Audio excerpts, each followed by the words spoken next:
Hello everyone! Welcome back to my channel.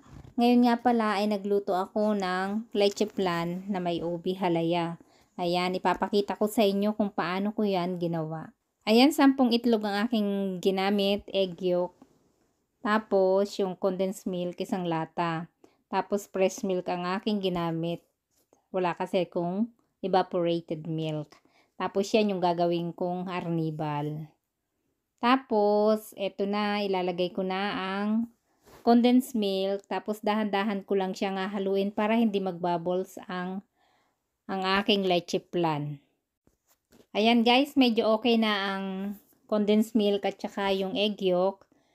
Dahan-dahan ko lang hinalo. Pagkatapos nga pala niya, pag okay na, pwede ko nang ilagay ang fresh milk. Pwede rin kayong gumamit ng evaporated milk. Kasi yan lang ang nandito sa aking kusina ngayong araw na ito. Ayan, haluin lang ulit ng maigi. At pag okay na, pwede nang ilagay ang ubi halaya. Ayan.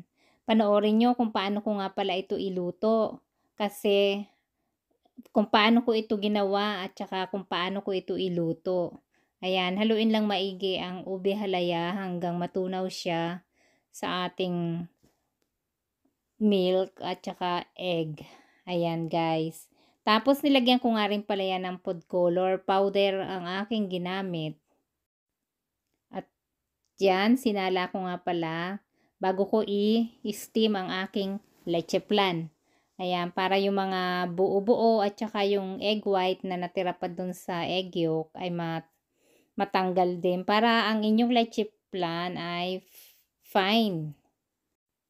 At ayan na, okay na, i-set aside ko muna yan, tapos gagawa na ako ngayon ng arnibal. Ayan nga pala ang aking arnibal na ginawa, gagawin ay 1 cup na sugar. Ayan, ganyan, hindi ko muna siya hinahalo hanggang matunaw. Okay na nga pala ang aking arnibal, pwede ko nang ilagay sa aking mga form na paglalagyan ng leche flan. Ayan ang aking mga ginamit na form, yung aking mga glass na baunan.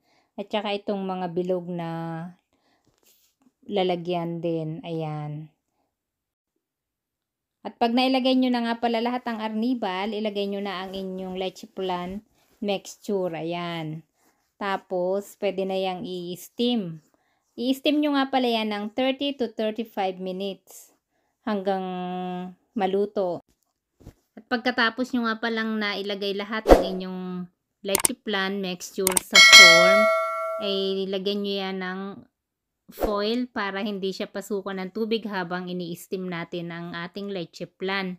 Para mas masarap ang leche flan at saka yung hindi siya, wala siyang tubig na pumasok sa ating leche flan. Ayan guys. Ito nga muna pala ang aking uunahin, itong tatlo, kasi maliit lang ang aking steamer, kaya yan muna ang aking uunahin. Ayan, steam nyo ng 30 to 35 minutes. At yan, okay na. Tapos na nga pala ang 30 to 35 minutes. Titingnan na natin kung luto na nga ang ating leche flan. Tinesting ko nga pala muna yan kung luto na. Gumamit ako ng toothpick. Tapos pag wala na nga sumasama ay okay na. Tapos palalamigin ko yan bago ko ilagay sa aking serving plate. Yung iba nga pala niluluto ko pa guys, hindi pa rin tapos magluto ng leche flan. Pero ito, pinalamig ko na, kaya ayan, tikman na natin. Ayan guys, subukan nyo ang ganitong luto ng leche flan. Lagyan nyo ng ubi halaya para kakaiba naman ang inyong dessert ngayong magpapasko.